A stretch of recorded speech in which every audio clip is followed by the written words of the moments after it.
think it's a bit of both. I think it definitely is the loss of him, because she was very, very close to him. And he listened to her. I think they had a really interesting relationship. They were very close, but he kind of trusted her as an advisor a little bit. I know that she helped him with matchmaking and that kind of thing. But yeah, also the loss of her safety, I guess, and protection, because he promised her that she wouldn't have to marry for the sake of the clan. And now she has no guarantee that that will still be the case, because whoever becomes the next leader of the clan will that will be in their hands as to what they choose to do with her. So yeah, it's a little bit of both. I think it's just general. It's definitely grief, but also a huge sense of vulnerability.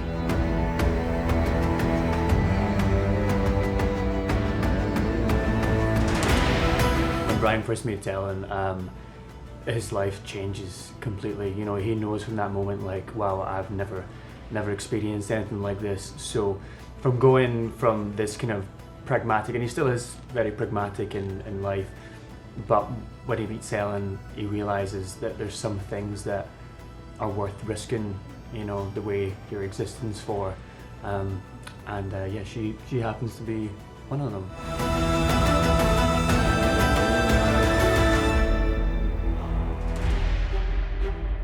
It's incredible because he has, I mean, if you've ever been to Scotland, there's quite a fair few ginger people, you know. It's great. I love it. Yeah, so even though Ellen's, you know, one of our main defining characteristics as, you know, physical attributes is, you know, fiery red hair, there's quite a few of those in Scotland, so he doesn't automatically know that, you know, this person he's met in the barn is Ellen.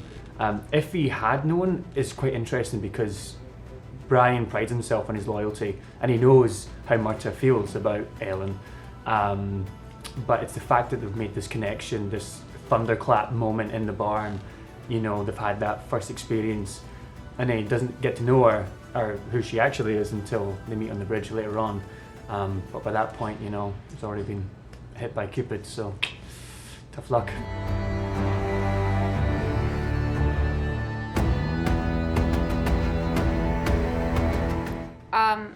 I mean, he's not ugly, but also I think the fact that he doesn't know who she is a big one, because she's being pursued by these people who know that it would be beneficial for them and their clan or whoever they are to be united with her, because the Mackenzie clan are a powerful clan. But Brian has no clue who she is. That doesn't matter to him.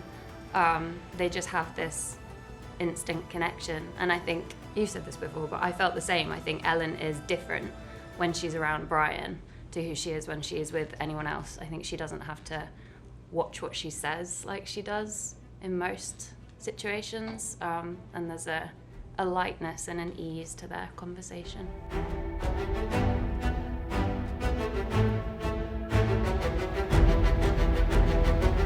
So I think she's been there about a month and a bit at that point, because then we flash back to when she first arrives in the next episode. But she is officially one of the maidservants, and she's learning Lord Lovett's ways.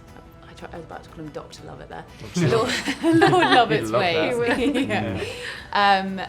And she's not accepted where she is. She's still always strategizing and working out how she's going to get away and get herself back to her husband and her daughter, Claire.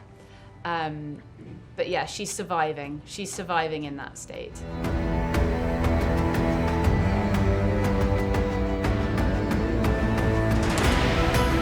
I think Henry and Julia, we're both sort of just living off our wits, aren't we? So, yeah, just trying to, I guess, play the part that he's sort of been offered, and yeah, just sort of living moment by moment, trying to bluff his way through it, I think. And luckily, they're quite intelligent and very resourceful people, so yeah, they get away with it for a bit. But yeah, he very quickly gets caught up in all the good clan matters and things, and yeah, complicated time to be alive, really.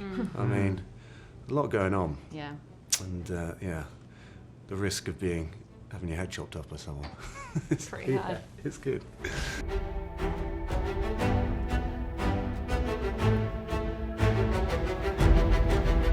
think we left a child back home, so I think we probably want to get back. I also think we've just found peace. It's so unfair. Like, we've been going through so much. I mean, Henry most of all, but we finally have peace, and we have each other, and we have our flat, and we've got our, you know, our problems we're working through. Yeah. But we finally got to that point, and then we're thrust into probably what I would describe as one of the harshest environments we would have found ourselves in. Yeah.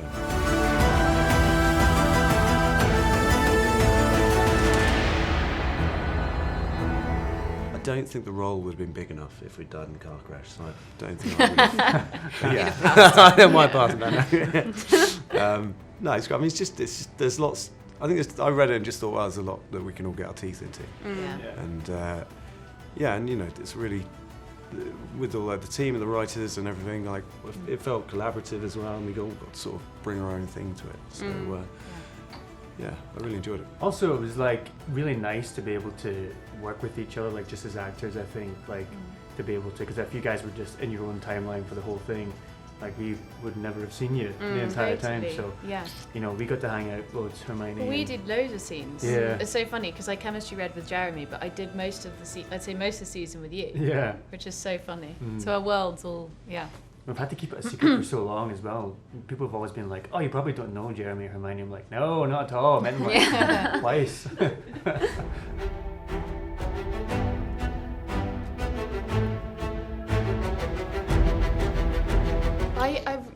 I realised. I think I said when we were shooting episode 2 how lonely it is. I suddenly realised I've been doing so many scenes on my own, but I did really enjoy it. It's a new challenge, and you kind of do the scenes, I think, before you do the voiceover. So you've got an idea where you're pitching it before you get to doing the voiceover.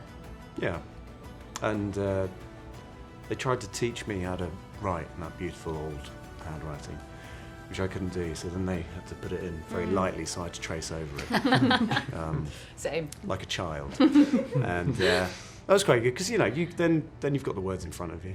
Didn't even have to learn it. Just doddle. You didn't have to get a hand double. That's cool that they had that trick. I didn't know that they... These babies do their own work.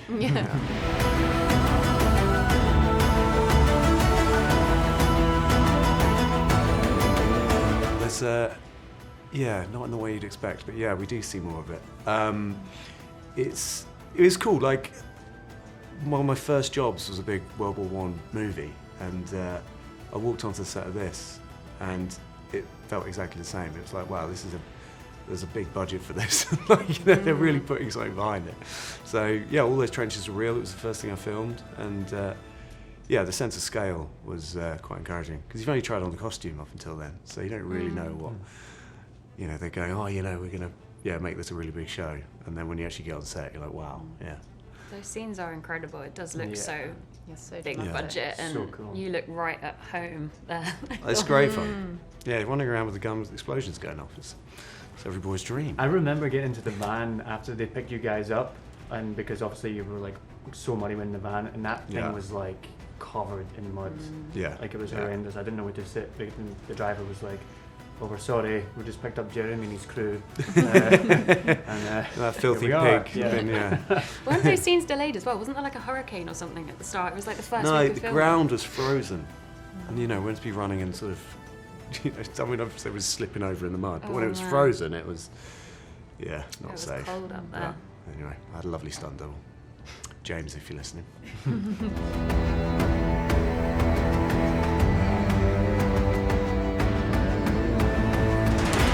Definitely forms, doesn't it? It definitely it's quite forms, a sibling. It feels like a sort of sibling relationship. Definitely. And he becomes her protector, and does she give him advice? I feel like she.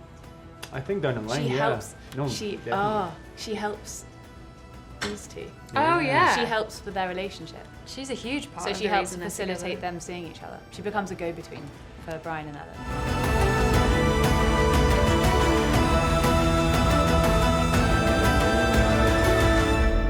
I think that's what they want, but the letters I think are... We do carry them on. Yeah, but I think it's mainly for sanity purposes, because they don't know where the other one is. So really they're writing Julia's writing to keep her head, I would say, and keep hope. Do you send them? No, she just keeps them in the ceiling, but under like plank. I think it's like should try posting them, mate. I know. Even better. But she You doesn't might have know. actually found each other. If you I know, had we didn't said try very hard. She's No. quite enjoying the drama of it. No, I think she's Doing it writing for the them. plot. It's like a diary, yeah. Yeah. She's hoping it's going to be a funny story later down the line.